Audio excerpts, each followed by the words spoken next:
Hello everyone, welcome to my channel English grammar tutorial. আজকে আমাদের English mixed question practice set number 15। এর আগে 14টা practice set আমরা করে নিয়েছি। তোমরা যারা এখনো সেই প্র্যাকটিস সেটগুলো দেখোনি তারা তোমরা দেখে নিতে পারো। এছাড়া তোমরা জানো যে ইংলিশ গ্রামারের সমস্ত কনসেপ্ট আমার চ্যানেলের প্লেলিস্টে করানো রয়েছে। তোমরা যারা ইংলিশটাকে শিখতে চাইছো বিশেষ করে তারা আমার চ্যানেলের প্লেলিস্টে চলে যাবে। সেখানে সমস্ত concept A to Z playlist wise সাজানো রয়েছে, সমস্তটাই তোমরা করে নিতে পারবে। Article, preposition, conjunction, narration, voice, tense, error correction সব করানো রয়েছে। খুব ভালো করে করানো রয়েছে। তোমরা যদি শিখতে চাও সেখান থেকে অনায়াসে শিখে নিতে পারবে। তাহলে আজকে আমাদের প্র্যাকটিস সেট নাম্বার 15। এখানে আমরা 15টা কোয়েশ্চেন ডিটেলসে আলোচনা করব এবং প্রত্যেকটা কনসেপ্ট যেমন আমি প্রত্যেকটা ক্লাসে তোমাদের বলে দিই সেইভাবে ইন ডিটেলে আলোচনা করে দেবো, যাতে কোনো কনসেপ্ট তোমাদের বুঝতে অসুবিধা না হয়।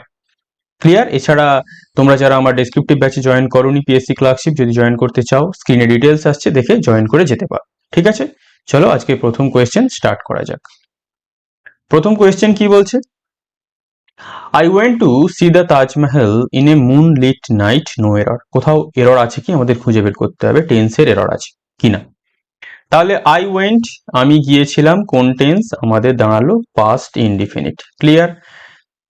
ইনডিফিনিটের পর ভার্বের ফার্স্ট ফর্ম ঠিক রয়েছে। মুনলিট নাইট, তার আগে ইন প্রেপোজিশন, এটাও ঠিক আছে। তাহলে এখানে আমাদের কোনো ভুল নেই, আমরা নো এররে টিক মেরে দেবো। ক্লিয়ার? তাহলে যেখানে কোনো ভুল থাকবে না সেখানে আমাদের নো এররে টিক মারতে হবে, এটা আমরা সবাই জানি। Next, modal auxiliary. They dash be respected for their sacrifice. Sacrifice মানে তারা যেটা উৎসর্গ করেছে, তাদের বলিদানের জন্য তাদেরকে কি করতে হবে? তাদেরকে অবশ্যই শ্রদ্ধা করতে হবে। তাহলে could be, may be, can be, এটা মানে কি? ক্যান মানে হতে পারে, কুড বি মানে হতে পারতো, মে বি মানে কি? সম্ভাবনা, মাস্ট বি মানে কি? অবশ্যই। তাহলে যারা আমাদের দেশের জন্য স্যাক্রিফাইস করে বা কিছুর জন্য স্যাক্রিফাইস করে তাদেরকে কি আমাদের অবশ্যই শ্রদ্ধা করতে হবে। তাহলে মোডাল অক্সিলারি মাস্ট মানে আমরা জানি অবশ্যই। ক্লিয়ার? এটা প্যাসিভে লেখা আছে কারণ মাস্টের পরে বি রয়েছে, তারপরে রেসপেক্ট যে মেন ভার্ব সেটা ভার্বের পাস্ট পার্টিসিপল ফর্মে আছে। Clear? Next, conditional sentence. If the economy fails this year it reflect badly on the government. তাহলে আমরা কি জানি? যদি আমরা ইফ দিয়ে কোনো একটা সেন্টেন্স প্রথমে লিখি সেটাকে আমরা কিসে লিখি? সেটাকে আমরা প্রেজেন্ট ইনডিফিনিটে লিখি। পরের যে সেন্টেন্স সেটাকে কিন্তু আমরা আর প্রেজেন্ট ইনডিফিনিট করি না, সেটাকে আমরা কি করে দিই? সেটাকে আমরা করে দিই ফিউচার ইনডিফিনিট। তাহলে কি হয়ে যাবে? ইটের পরে একটা উইল বসে যাবে। It will reflect badly on the government. তাহলে যদি এই বছর অর্থনীতি ব্যর্থ হয়ে যায় তাহলে এটা সরকারের উপর একটা খুব ক্ষতিকারক প্রভাব ফেলবে। It will reflect badly. Clear? তাহলে ইটের পর একটা উইল বসে যাবে কারণ এটাকে আমাদের ফিউচার ইনডেফিনিট করতে হবে। তাহলে অপশন বি তে আমাদের ভুল আছে। ক্লিয়ার? নেক্সট, যদি কোনো কনসেপ্ট বুঝতে অসুবিধা হয় কমেন্ট করবে, আমি আরো একবার কমেন্টে মেনশন করে দেবো। ও নো, এটা আমরা এক্সক্লেমেটরি সেন্টেন্সে ব্যবহার করি। Oh no, we have miss the flight, she said. সে বলেছিল কি, হেই রে, আমরা কি করেছি? আমরা ফ্লাইটটা মিস করে গেছি, মানে আমরা সময় হয়তো পৌঁছতে পারিনি, সেই জন্য ধরতে পারিনি। তাহলে সি সেড কোন টেন্সে আছে? এটা হচ্ছে আমাদের পাস্ট সিম্পল বা পাস্ট ইনডিফিনিট। এটা কোন টেন্সে আছে? আমাদের প্রেজেন্ট পারফেক্ট। তাহলে যদি এটা পাস্ট সিম্পল হয়, এটা প্রেজেন্ট পারফেক্ট থাকে, এটা আমাদের পাস্ট পারফেক্ট হয়ে যাবে। ক্লিয়ার? আর ও নো মানে কি? একটা আক্ষেপের সুরে আমরা বলছি। তাহলে এখানে কি? She exclaimed, she was sorry, she cried, she regretted. তাহলে আমরা কি দেখতে পাচ্ছি? ও নো মানে কি? সে রিগ্রেট করছে, সে আক্ষেপ করছে যে সে ট্রেনটা ফ্লাইটটা ধরতে পারেনি। এবং সি রিগ্রেটেড, এরপরে এই যে হ্যাড মিস, এটা আমাদের কোন টেন্সে আছে? এটা আমরা দেখতেই পাচ্ছি, এটা আমাদের পাস্ট পারফেক্টে আছে, একদম ঠিকঠাক টেন্সে মিলে গেছে। তাহলে ন্যারেশন ভয়েস সব কনসেপ্ট কিন্তু করানো আছে। তোমাদের যাদের দুর্বলতা রয়েছে ন্যারেশন ভয়েসে, তোমরা কিন্তু আমার প্লে লিস্টে গিয়ে সব দেখে নিতে পারো, কোনো অসুবিধা হবে না। Next, 5, the writer of this poetry is Wordsworth, no error. তাহলে এটা একটা নাউনের এরর। আমরা দুটো ওয়ার্ড দেখতে পাই, একটা হচ্ছে পোয়েম আর একটা হচ্ছে পোয়েট্রি। পোয়েমটা হচ্ছে আমাদের কমন নাউন আর পোয়েট্রিটা হচ্ছে আমাদের অ্যাবস্ট্রাক্ট নাউন। ইন জেনারেলি সমস্ত কবিতাটাকে আমরা কি বলি? পোয়েট্রি বলি। আর যদি আমরা একটা একটা করে বোঝাই বা অনেকগুলো বোঝাই, সেটাকে আমরা কি বলি? পোয়েম। তাহলে the writer of this poem, আমরা পার্টিকুলার একটা কবিতা বলে দিয়েছি, তার মানে পোয়েমটাকে প্লুরাল করা যায়, কিন্তু পোয়েট্রিকে আমরা প্লুরাল করতে পারি না, কারণ আমরা জানি অ্যাবস্ট্রাক্ট নাউনের প্লুরাল হয় না। ক্লিয়ার? তাহলে এটা আমাদের মনে হতে পারে নো এরর হবে, কিন্তু অ্যাকচুয়ালি এটা পার্ট বি তে ভুল আছে। এই পোয়েট্রি হয়ে যাবে পোয়েম। এই কবিতার লেখক হচ্ছে ওয়ার্ডসওয়ার্থ। ভালো করে এই কনসেপ্টটা খাতায় নোট ডাউন করে রেখে দেবে। পরীক্ষায় এসে গেলে কিন্তু তোমরা এটা নো এররে টিক মেরে বাড়ি চলে আসবে। অবশ্যই নো এররে টিক মারবে না। ক্লিয়ার? Next, pronoun.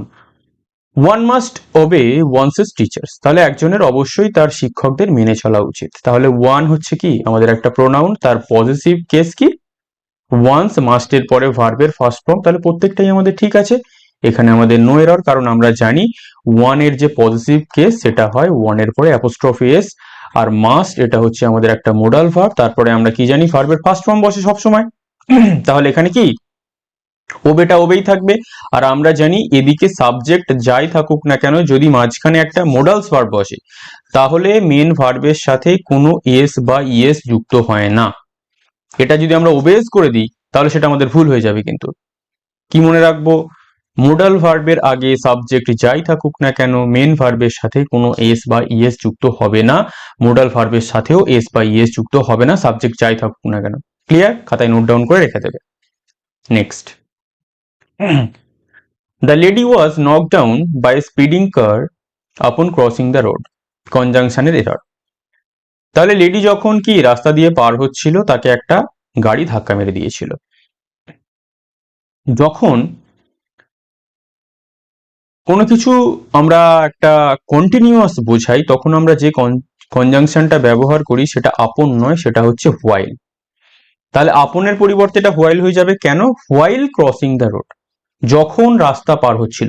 অনেকের মনে হতে পারে এখানে হোয়েন হবে, কিন্তু না। কেন? কারণ আমরা হোয়াইলের পরে ডাইরেক্ট ভার্বের আইএনজি ফর্ম বসাই কন্টিনিউয়াস বোঝানোর জন্য। তাহলে এখানে মেন ভার্ব কোনটা? ক্রস। ক্রস থেকে আমরা আইএনজি করেছি ক্রসিং। ক্লিয়ার? তাহলে কনসেপ্ট খাতায় একদম নোট ডাউন করে রেখে দেবে। এগুলো কিন্তু খুব গুরুত্বপূর্ণ কনসেপ্ট। একবার করে তোমাদের আমি করিয়ে দিচ্ছি, মাথায় গেঁথে যাবে। Next, far from being appreciated his conduct was discussed and sharply commented. No error. তাহলে এটা প্রেপোজিশনের এরর।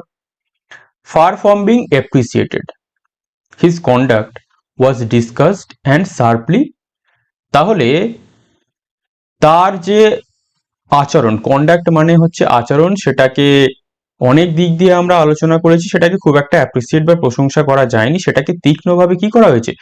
যদি আমরা কোনো বিষয়ের উপরে কমেন্ট করি, মনে রাখবে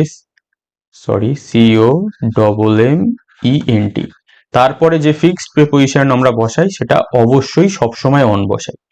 তাহলে এই কমেন্টেড এর পরে একটা আমাদের অন বসাতে হবে। তাহলে আমরা কি মনে রাখবো?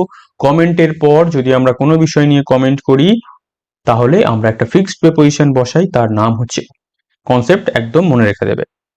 Next, syntax. Knowledge of at least 2 languages dash required to pass the examination. তাহলে এই পরীক্ষায় পাস করার জন্য কমপক্ষে দুটো ভাষার জ্ঞান থাকা দরকার। ঠিক আছে? তাহলে ইজ, আর, ইন, আর অ্যাম কোনটা হবে? আমরা জানি সিনট্যাক্স কি।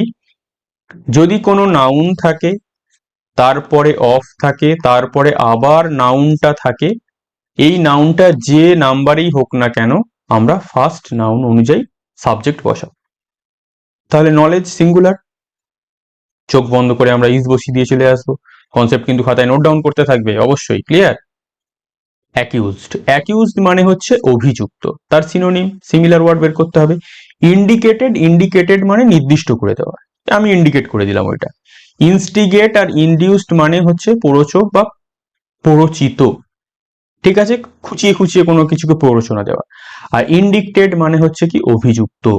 তাহলে আমাদের সঠিক উত্তর ইনডিক্টেড হয়ে গেল। Clear? Next, antonym. Expand. Expand মানে বাড়ানো। ধরো একটা এইরকম একটা রাবারের দড়ি আছে, সেটাকে তুমি টেনে টেনে এখান থেকে এত বড় করে দিলে, সেটাকে এক্সপ্যান্ড করে দিলে, সেটা হচ্ছে বাড়ানো। ঠিক আছে? কন্ট্রোভার্ট মানে কি বাদানুবাদ, কোনো ঝামেলা। কনসিস্ট গঠিত। কন্ট্রাস্ট মানে কি বৈপরীত্য। কিরকম বৈপরীত্য? মানে আমরা বলি না যে একটা কন্ট্রাস্ট দরকার, মানে যেটার পার্থক্য রয়েছে, কিছু একটা বৈষম্য, ক্লিয়ার। আর একটা কি কন্ট্রাক্ট, কন্ট্রাক্ট মানে ছোট করে দেওয়া। ধরো এত বড় একটা দড়ি ছিল, সেটাকে আমি টেনে এইটুকু করে দিলাম, মানে মুড়ে মারে একদম সেটাকে নিয়ে ছোট করে দিলাম। তাহলে এক্সপ্যান্ড মানে বাড়ানো, কন্ট্রাক্ট মানে ছোট করা, clear. Next, one word substitution. Place of burial, burial মানে হচ্ছে যেখানে আমরা কবর দিই। কেভ মানে গুহা, চার্চ মানে চার্চ যেটাকে ক্রিশ্চিয়ানরা যেখানে প্রেয়ার করে। সিনাগগ, সিনাগগ মানে আমরা যেটাকে বলে থাকি ওটাকে কি বলে, যেখানে আমরা বিভিন্ন প্রার্থনা করি, উপাসনালয় এইরকম টাইপের। আর একটা হচ্ছে কি সিমেট্রি, সিমেট্রি মানে কি যেখানে কাউকে কবর দেওয়া হয়, ঠিক আছে। তাহলে কবরস্থান, প্লেস অফ বুরিয়াল, ঠিক আছে। নেক্সট 13, 13 কি বলছে, এ হোয়াইট এলিফ্যান্ট, তার মানে কি একটা সাদা হাতি, না। An extinct species of elephant found in Burma, তাহলে বার্মাতে একটা বিরল প্রজাতির হাতি পাওয়া যায়, সেইটা না। এ রিপোর্ট বা the government to give information, সরকারকে কোনো রিপোর্ট দেওয়া, তথ্য দেওয়া, না। Huge and colossal West of human energy, মানুষের যে এনার্জি তার প্রচুর পরিমাণে অপচয়, না এটাও নয়। তাহলে হোয়াইট এলিফ্যান্ট মানে কি costly and troublesome possession useless to its ওনার, অর্থাৎ এমনই একটা দামি তোমার কাছে কোনো জিনিস আছে যেটা তোমার কাছে অপ্রয়োজনীয়। ধরো তোমার মাইনে 20,000 টাকা ধরে নিলাম, তুমি একটা বিএমডাব্লিউ গাড়ি কিনে রেখেছো যার মাইলেজ হয়তো 5 কিলোমিটার, তার মানে 20,000 টাকা তোমার কাছে স্যালারি। তুমি যদি একটা বিএমডাব্লিউ গাড়ি কেনো, তাহলে সেটা তোমার কাছে একটা হোয়াইট এলিফ্যান্ট। কেন? কারণ তুমি সেটাকে চালানোর ক্ষমতা রাখো না, ক্লিয়ার। নেক্সট, এটা হচ্ছে আমাদের সহজ উদাহরণ। Correctly spelled word, acacia. Acacia মানে হচ্ছে বাবলা জাতীয় বা যেটা এমন একটা গাছ যেখানে একটু আঠা জাতীয় কিছু পাওয়া যায়, ঠিক আছে। তাহলে সঠিক স্পেলিং কি, ACACIA, খুব একটা গুরুত্বপূর্ণ, অনেক সময় এসে থাকে ACACIA, এখানে দুটো সিএ থাকবে, সি এর স্কোয়ার। অ্যাকাসিয়া মানে কোনো বাবলা জাতীয় বা আঠা জাতীয় কোনো একটা গাছ, ক্লিয়ার। নেক্সট যেটা আমাদের 15, সেটা হচ্ছে সেন্টেন্স রিঅ্যারেঞ্জমেন্ট। আমরা জানি একেরটা এক থাকে আর ছয়েরটা ছয় থাকে, বাকি আমাদের পজিশন চেঞ্জ করতে হয়। কি আছে দেখা যাক। My uncle Martin went to live in a Hamlet, Hamlet মানে এখানে শেক্সপিয়ারের হ্যামলেট নয়, হ্যামলেট মানে হচ্ছে একটা ছোট্ট গ্রাম। তাহলে আমার কাকা মার্টিন সে একটা ছোট্ট গ্রামে থাকতে গিয়েছিল। But it was a very lazy parrot, কিন্তু সেটা একটা খুব অলস তোতা পাখি ছিল। So Martin bought a parrot, Martin একটা প্যারট কিনেছিল। মার্টিনস নেবার, মার্টিনের যারা পারিপার্শ্বিক যা মানে লোকজন ছিল, টোল্ড হিম, তাকে বলেছিল that he must buy a parrot, তাকে একটা প্যারট কিনতে হবে।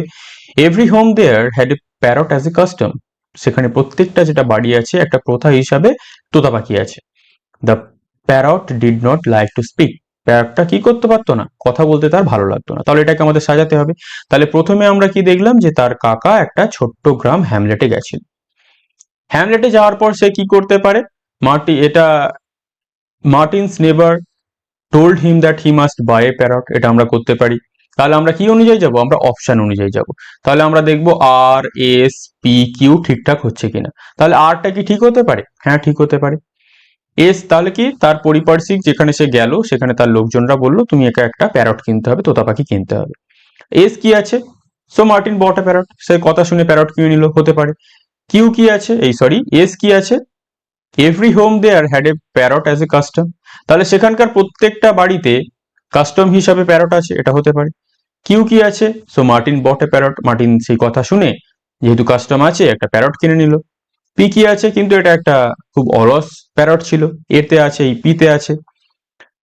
তারপরে কি, ছয়টা যেটা ছয় ছয় থাকবে, যে parrot did not like to speak, কথা বলতে পছন্দ করতো না, এটা হতে পারে, এটাকে আমরা অপশনে রাখতে পারি। এবার এস কি আছে, every home there had a parrot, তাহলে আগে তার পারিপার্শ্বিক লোক বলবে তারপরে সে জানবে নিশ্চয়ই, তাহলে এটা আমাদের হলো না। পি কি আছে, but it was A lazy parrot, তাহলে এটা আগে আমাদের প্যারট কিনতে হবে, তারপরে আমরা জানতে পারবো যে প্যারটটা লেজি কিনা, তাহলে এটাও কেটে গেল। কিউ কি আছে, so Martin bought a parrot, তাহলে মার্টিন বট এ প্যারট, তাহলে কি কিউটাও হলো না, কেন, কারণ সে আগে গ্রামেতে থাকতে গেছে, সেখানকার লোকজন বলবে তবে তো সে প্যারট কিনবে, না হলে সে আগে থেকে কিনে কি করবে। তাহলে আমাদের সঠিক উত্তর হয়ে গেল কি অপশন এ। তাহলে যখন আমরা সেন্টেন্স রিঅ্যারেঞ্জমেন্ট বা PQRS করবো, আমরা অপশন অনুযায়ী যাব। তাহলে আর একটা হয়ে গেল আমাদের 2, এস হয়ে গেল 3, কিউ হয়ে গেল 4, পি হয়ে গেল 5, এটা হয়ে গেল 6। তাহলে আমরা একবার দেখে নিই, মিলিয়ে নিই যে তার কাকা একটা ছোট্ট গ্রামে গেল 1, ঠিক আছে। সেখানে থাকার পর যে তার আশেপাশের লোকজনরা বললো একটা প্যারট কিনতে হবে। প্যারট কেনার পর সে কারণটা জানতে পারলো যে এখানে প্রত্যেকটা ঘরে প্যারট আছে, তাই প্যারট থাকাটা একটা প্রথা। সে সেই শুনে একটা প্যারট কিনে নিল, কিন্তু দেখা গেল প্যারটটা খুব লেজি। লাস্টে কি দেখা গেল, সে প্যারটটা কথা বলতে পছন্দ করে না।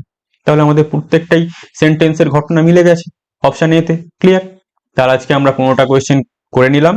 কোনো কোয়েশ্চেনের মনে হয় যদি তোমাদের বুঝতে অসুবিধা হয় তোমরা কিন্তু অবশ্যই কমেন্ট করবে। এছাড়া যেটা আমি বারবার বলে থাকি যে আমার চ্যানেলের প্লেলিস্টে তোমরা যাবে, সেখানে সমস্ত ইংলিশ গ্রামারের কনসেপ্ট একদম সহজে বেসিক টু অ্যাডভান্স সবটাই করানো আছে, একদম শুরু থেকে শুরু করে শেষ পর্যন্ত খুব সহজে বোঝানো আছে। তোমরা কিন্তু অবশ্যই প্লেলিস্ট থেকে তোমাদের ইংলিশের যে দুর্বলতা সেটাকে স্ট্রং করে নিতে পারো। এছাড়া তোমরা যারা বিভিন্ন কম্পিটিটিভ পরীক্ষার জন্য প্রস্তুতি নিচ্ছ তাদের জন্য কিন্তু দারুণভাবে হেল্পফুল। আর যারা পিএসসি ক্লার্কশিপ ডেসক্রিপটিভ পার্টের জন্য প্রস্তুতি নিচ্ছ, ব্যাচ চলছে, তোমরা কিন্তু অবশ্যই সেই ব্যাচে জয়েন করতে পারো। আগের যে ক্লাসগুলো হয়ে গেছে সেটা তোমরা রেকর্ডিং পেয়ে যাবে। ক্লিয়ার? তাহলে আজ এই পর্যন্তই, পরের সেটে খুব শীঘ্রই দেখা হবে। Thank you for watching.